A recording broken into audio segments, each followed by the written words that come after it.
Channel করার পর নানা রকম জিনিস তৈরি করার সময় সারাক্ষণই মাথায় রাখতে হয় যে ভিডিও করতে হবে। আমি অনেক কিছু ভিডিওতে শেয়ার করতে ভুলে গিয়েছি। প্রথমেই আমি ময়দার খামির তৈরি করেছি। এই জন্য আমার 1.5 কাপের মতো ময়দা নিয়েছি। ময়দাতে 2 টেবিল চামচ তেল দিয়ে একটু শক্ত করে খামির তৈরি করেছি।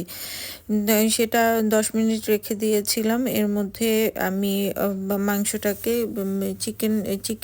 চিকেনটাকে ভালো মতো কিমা করে নিয়েছি। কিমা করার পর তার মধ্যে আদা রসুন পেস্ট, সয়া সস, লবণ, সামান্য একটু লবণ, জিরার গুঁড়া, তারপরে স্প্রিং অনিয়ন, ধনেপাতা দিয়ে কিছুক্ষণ রেখে দিয়েছি।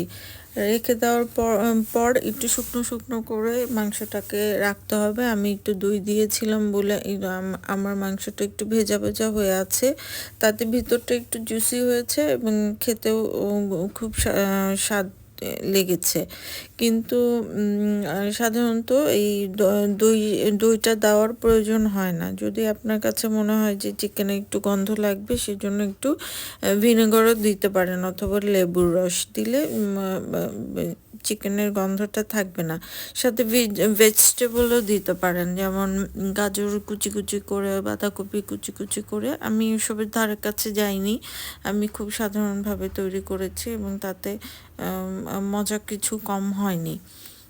রুটি বানিয়ে রুটি গোল করে পাতলা মাঝখানে অংশটুকু একটু মোটা রেখে বাকি অংশ একটু পাতলা পাতলা করে আমি রুটিটা বানিয়ে তাতে আমি চিকেন পুরটা দিয়েছি এবং মোমো শেপে করে নিয়ে এরপর আমি একটা হাঁড়িতে পানি নিয়ে পানি সিদ্ধ করতে দিয়েছি এবং তার উপরে একটা ঝাঁঝরি রেখেছি।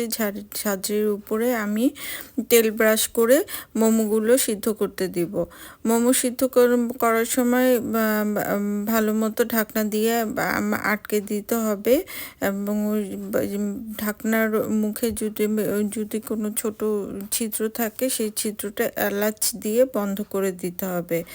ঢাকনা উঠিয়ে কিছুক্ষণ পরে দেখতে হবে মোমোগুলো ট্রান্সপারেন্ট হয়ে গিয়েছে নাকি। যখন ট্রান্সপারেন্ট হয়ে যাবে তখন বুঝতে হবে মোমোগুলো সিদ্ধ হয়ে গিয়েছে। এরপরে নামিয়ে চাটনি দিয়ে পরিবেশন করতে হবে। এই হচ্ছে মোমো। খুব শর্টকাটে দেখালাম। নেক্সট টাইম আরও ভালোভাবে দেখানোর চেষ্টা করব।